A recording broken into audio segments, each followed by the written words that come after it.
நாம் பார்க்கிறோம், நம்முடைய நடைமுறையிலே பார்க்கிறோம். பௌர்ணமி என்று வரக்கூடிய அலைகள் மிகப்பெரிய அலைகளாக சீற்றமிக்கதாக இருக்கிறது கடல்ல. மனநலம் பாதிக்கப்பட்டவர்கள் பௌர்ணமி அமாவாசையின் போது தன்னை விக்ரஸா காமித்துக் கொள்கிறார்கள், ஆர்ப்பாட்டம் பண்றாங்க.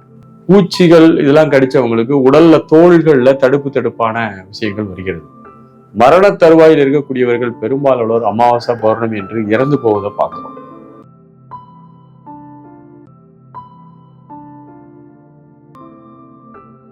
அனைவருக்கும் அன்பான வணக்கங்கள். நம்முடைய கலாச்சாரத்துல ரொம்ப கலந்து போன ஒன்று ஜோதிடம் பார்ப்பது. பழங்காலத்துல அரசர்கள், பெரியவர்கள் அனைவரும் நாள் பார்த்து தான் எல்லா வேலைகளையும் செய்வார்கள். அதற்காகவே காலக்கணக்கன் என்ற ஒரு தனி பிரிவே இருந்தது. அரசன் முதலிய பெரிய பெரிய ஆதிக்கத்தில் இருக்கக்கூடிய அனைவரும் ஜாதகத்தை பார்த்து அல்லது அந்த நாள் கரெக்டா கனெக்ட் பண்ணி அந்தந்த நாளில் நல்ல விஷயங்களை செய்வதற்காக பல கதைகள், செவிவெளி செய்திகளின் மூலமாக நம்ம அறிந்து கொள்ள முடிகிறது. சாதகம் பார்த்து நாம் திருமணம் செய்யாமல் இருந்தால் என்னவாகும், அல்லது ஜாதகம் பார்த்து தான் கண்டிப்பா திருமணம் ஆகுமா என்ற ஐயமெல்லாம் நமக்கு நிறைய வருகிறது. உண்மையில் இந்த பிரபஞ்சம் மிகவும் பேரறிவு, பேராற்றல், நுட்பம் வாய்ந்தது. இந்த பிரபஞ்சத்தை பொறுத்தளவுல பல ரகசியங்களை தன்னகத்தே கொண்டதாக எப்போதும் இருக்கிறது. பிரபஞ்சத்தினுடைய ஒரு பெரிய இயக்கவியல்ல நாம் புரிந்து கொள்ள வேண்டும். பல கோள்கள், நட்சத்திரங்கள் எல்லாமே தன்னுடைய இயல்பில் வெளிப்பட்டு கொண்டிருக்கின்றன, தன்னுடைய இயல்பில் சக்திகளை வீசிக்கொண்டிருக்கின்றன. பிரபஞ்சத்துல இருக்கக்கூடிய ஒவ்வொரு கோள்கள்ல இருந்தும் பூமிக்கோ மற்ற இடங்களுக்கோ எல்லாத்துக்கும் ஒரு வகையான அலைகள் பரவுகிறது. நவக்கோள்களோட நெருக்கமாக இருக்கக்கூடிய பூமி என்ற கிரகம் நம்முடைய கோள்கள்ல இருந்து வரக்கூடிய அதிர்வு அலைகளையும் காந்த அலைகளையும் கிரகிக்கக்கூடியதாக இருக்கிறது. இதெல்லாம் மூட நம்பிக்கை அல்லது இதெல்லாம் தப்பு அப்படிலாம் நம்ம சொல்ல முடியாது. விஞ்ஞானத்தை நாம் அறுதியிட்டு சொல்ல முடியவில்லை, அல்லது நாம் ஒரு அளவிற்கு விஞ்ஞானத்தால் உணர்ந்திருக்கிறோம். அதற்கு மேல விஞ்ஞானத்தால் உணர முடியாத அளவு அல்லது விஞ்ஞானம் வளர்ந்து நுட்பமாக பார்க்க வேண்டிய விஷயங்கள் நிறைய இருக்கின்றன. இந்த பிரபஞ்சத்துல எல்லாமே அறிவியல் பூர்வமாக அறிந்து கொள்ளக்கூடிய விஷயமா அப்படின்னு பார்த்தா இல்லை.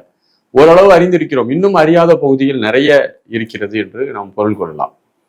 நாம் பார்க்கிறோம், நம்முடைய நடைமுறையிலே பார்க்கிறோம். பௌர்ணமி என்று வரக்கூடிய அலைகள் மிகப்பெரிய அலைகளாக சீற்றமிக்கதாக இருக்கிறது கடல்ல.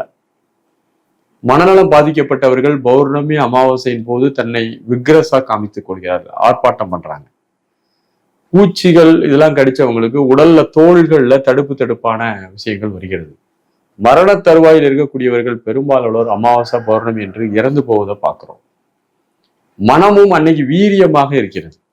விசஜந்துக்கள் எல்லாம் வீரியமாக இருப்பதாக அறிவியல் சொல்கிறது. அப்போ பார்க்கும்போது ஒரு பௌர்ணமி அமாவாசையில நடக்கக்கூடிய நிகழ்ச்சியே இவ்வளவு மாற்றத்தை, உடலியல், மன இயல், சூழ்நிலையில் மாற்றத்தை கொடுக்குது. இதே போல நவக்கோள்கள்ல இருந்து வரக்கூடிய கதிர்களும் மனிதனுடைய உடல் மற்றும் மனதில் பெரும் பாதிப்பை ஏற்படுத்துகின்றன, மாற்றத்தை ஏற்படுத்துகின்றன.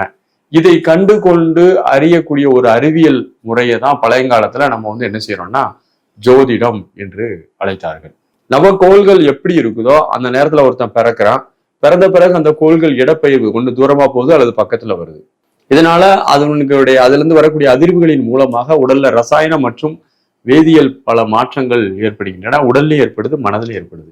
இதை ஓரளவு கணிக்க நம்முடைய முன்னோர்கள் முயன்றார்கள். அதை ஜோதிடக்கலை என்று வகுத்தார்கள். இந்த ஜோதிடக்கலை என்று வகுத்து அதை மக்களிடம் காலக்கணக்கை ஒவ்வொருவருக்கும் ஏற்றார் போல அவங்களுடைய கட்டத்துக்கு ஏற்றாப்புல சொல்ல ஆரம்பிச்சாங்க. இது நாளடைவில் ஜோதிடம் என்ற ஒரு பெரிய கலையாக வந்தது. புலிப்பாணி சித்தர் போன்ற பல ஞானிகளும் அதை என்ன செய்திருக்கிறார், ஜோதிடத்தை குறித்து பல ஆய்வுகளை சொல்லி இருக்கிறார்கள். நிறைய ஜோதிட நூல்கள் எல்லாம் இருக்கிறது. இப்ப ஜோதிடம் உண்மையா பொய்யா அப்படின்னு கேட்டீங்கன்னா ஜோதிடம் உண்மை. ஆனால் ஜோதிடர்கள் உண்மையா பொய்யா என்று கேட்டால் அந்த அளவு நுட்பமாக கணித்து சொல்ல முடியுமா என்ற ஒரு கேள்வி இருக்கிறது. திருமணத்திற்கு ஜாதக பொருத்தம் கண்டிப்பா பார்க்கணுமா, பார்க்க வேண்டாமா என்ற ஒரு கேள்வியை நம்ம கேட்கிறோம். ஒரு விவாதத்திற்கு உள்ள ஒரு பொருள்.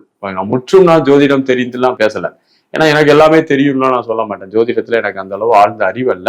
ஆனால் ஜோதிடம் பார்த்து திருமணம் முடித்தவர்கள் எல்லாம் நன்றாக வாழ்கிறார்களா என்ற ஒரு கேள்வியும் அடுத்தடுத்த கட்டத்துல வருது. இன்னைக்கு பாத்தீங்கன்னா மனம் பக்குவப்பட்டு மனம் ஒருமித்து ஒருவரை ஒருவர் நன்கு புரிந்து கொண்டு வாழ்வது என்பது சாத்தியமாக இருக்கிறது. இன்னைக்கு ஒருவர் நல்லா புரிஞ்சுக்கிடுறாங்க, அவங்களுக்குள்ள அவங்களே ஒரு ஒரு 6 மாசம் பழகி பாக்குறாங்க, காதலிச்சு பாக்குறாங்க. அவங்களுக்கு புரியுது, ஓகே இவங்க கூட நம்ம கண்டினியூவா வாழ்ந்தா 24 மணி நேரம் சண்டை போடுவான், இவங்க கூட நம்ம கண்டினியூவா வாழ்ந்தா நம்ம அமைதியா இருப்போம். ஏன்னா புரிஞ்சிடும், ஒரு 6 மாசத்துல ஒருத்தருடைய இயல்பு புரிந்து கொள்ள முடியும். இது நமக்கு கம்ஃபர்டபுளான ஒரு நபர், இவர் நமக்கு பிசிக்கலா நல்லா இருப்பாரு, மைண்ட் அளவுலயும் நல்லா இருப்பாரு, நம்ம லாங் டேர்மா இவர் கூட நம்ம யோசிச்சு பார்த்தா நல்லா இருக்குது அப்படின்னு ஒரு முடிவை எடுத்துக்கொள்வதற்கு ஜோதிடம் தலையிடுமா அப்படிங்கிறதெல்லாம் பார்க்க முடியாது. ஜோதிடம் என்பது ஒவ்வொரு மனிதனுடைய ரசாயன மற்றும் வேதியியல் மாற்றங்களை தூண்டுகிறது.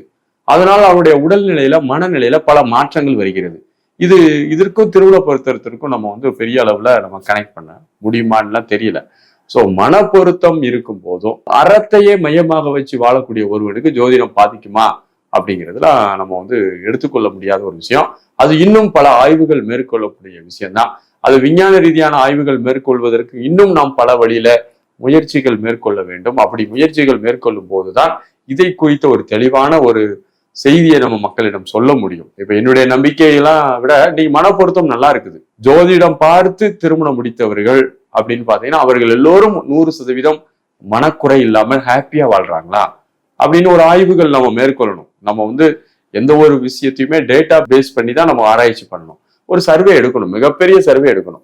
அதாவது ஜாதகம் பார்த்து திருமணம் முடித்தவர்கள் எப்படி வாழ்கிறார்கள், மைண்ட் 2 பேருக்கும் ஒத்துழைப்பாகி திருமணம் முடித்தவர்கள் எப்படி வாழ்றாங்க, இல்ல மனம் என்பதே பிரச்சனை, மனமுடைய ஒவ்வொருவரும் குரங்குத்தனம் தான் பண்ணுவான் அப்படின்னு நினைச்சா எல்லாரும் அப்ப வாழ்தல் என்பதை குறித்த ஒரு பெரிய ஆராய்ச்சி நம்ம மேற்கொள்ளணும். இது குறித்த மிகப்பெரிய ஒரு ஆராய்ச்சியை நம்ம முன்னெடுத்து பண்ணா, அதாவது ஜாதகம் பார்த்து தான் திருமணம் பண்ணுமா வேண்டாமாங்கிற ஒரு செய்தி நமக்கு புரிய வந்துடும். அனைவருக்கும் வாழ்த்துகள். நன்றி, வணக்கம்.